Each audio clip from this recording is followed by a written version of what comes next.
You guys really like Hector, apparently, because most of the comments that are, a lot of the comments that I receive in the last few bits have been like, I finally got love abounds Hector. What do I do with him? I love this character. I'm totally gay for Hector. Yeah, me too, guys, me too. But let's talk about Hector since I have him right here. And a lot of you keep asking me what's so great about him. Is he better than the other Hector? Well, that's a really difficult one. I say that stat-wise, Love Abounds Hector is obviously better.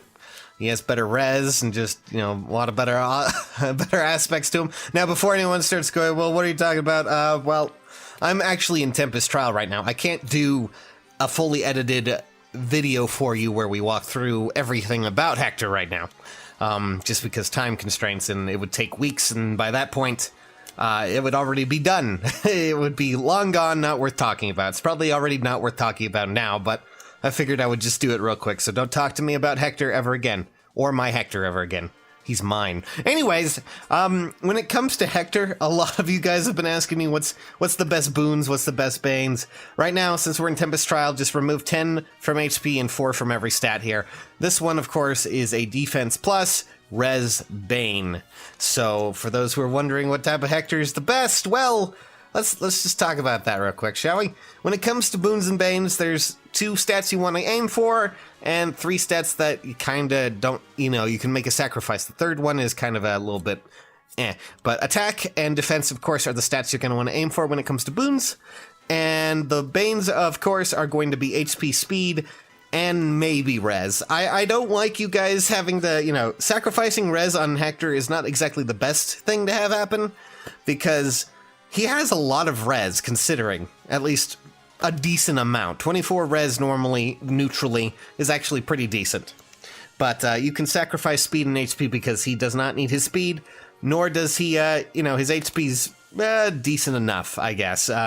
47 at normal range there, but a lot of you keep going, well, what should I merge this with if you have any of those stats in a boon form that is not touching, his attack or his defense, and maybe his res, then, just go with it, roll with it, try it, see what happens. And if you happen to have boons and attack or, defense, you're good. I almost said speed. Anyways, so I'm just going to show you what I built with my Hector, because a lot of you keep going, oh god, Hector, he's so great. And yes, I know, he's really good, but a lot like the other Hectors that have come out from, the other Hector, the one Hector.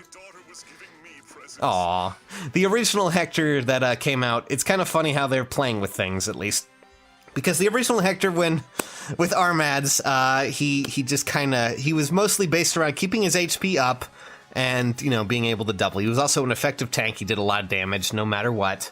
And this one's kind of the adverse, in a sense, or the inverse, or whatever you want to call it, the difference. This Hector seems to be based around trying to get below a certain health threshold and trigger things like the Wrath that's inbuilt on his weapon. And there's a lot of interesting little things that come with this. I'm just going to show you real quick. So, as you can see, I have Wrath on my my Hector right now, which, a lot of people, I'm sure several of you have already seen this or, seen it pointed out. But allow me to show you. When I enter swap battle, you'll see that he has 3. And if I were just, let's just click fight. Since he's below that threshold, he's now triggered it. And he has, well, he lost 2 charges. That means Wrath stacks with itself as long as it's in a weapon form for some strange and just oblivious reason. That's insane. That's crazy. This means a lot of possibilities. Let's try. I'm going to turn on combat animations just so we can see this, and hopefully we can. I'm just going to make sure this works and see how well it goes. So he's of course going to be attacked here, but that's not what matters. We're going to see how much damage he does now this is with Ignis and that. 105 damage. Because, as well as the additional charge damage that came with that, he also gets the additional, the additional 20 damage from having 2 Wraths equipped, which is just ridiculous. Ridiculous nonsense, let me tell you. And of course, that is not going to hurt him in the least. But let's just go ahead and take care of that. Yep, good try. All right, so a lot of you have been asking me, well, I don't have Wrath, I don't have a Nephany to give, what are the other options? Well, he already has Wary Fighter, which is a decent enough option. But of course, if you want to give him something to work with, you can always go with the easier options. He does come already pre-equipped with Wary Fighter, which is a decent enough skill for him if you don't have the option to do that. You can also just give him something like Vantage, or I mean, Bold Fighter is another one that I don't know if any of you have Christmas lists lying around at all, but I gave him Bold Fighter because I found he could be a really useful kind of swapping, phases kind of character. He can take he can take damage, but also he can come in and really do a lot of damage with Bold Fighter and Ignis because he has such high defense values. So that's what I went with.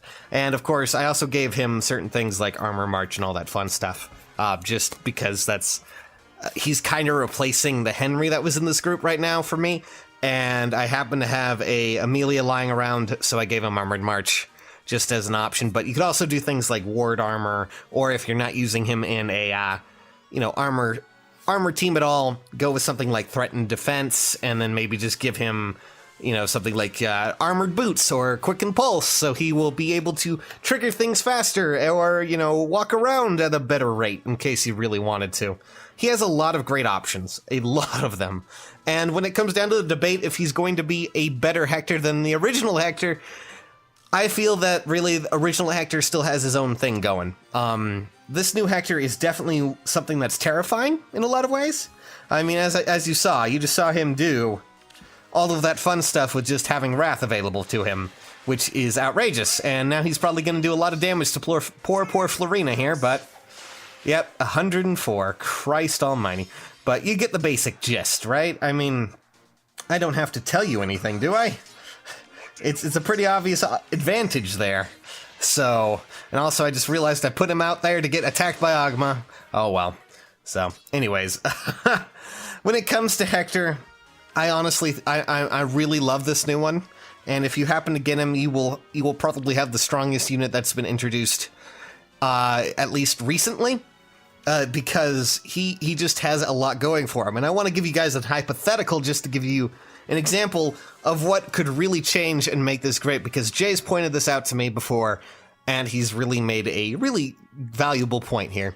So, right now I don't have an S skill for him, which is the Sacred Seal, but the one thing I can think of is when running a double Wrath build like this, imagine the possibilities of having, just give you an example, a Vantage Seal. If a Vantage Seal is ever introduced, I expect Hector here, this Hector right here, to skyrocket in use in a lot of ways, because with a double Wrath build and Vantage, he's going to be able to attack first, and most likely deal a ton of damage, either from, his special skill, which with Bonfire, if you have Bonfire equipped, I'm pretty sure that's going to activate every time he's available.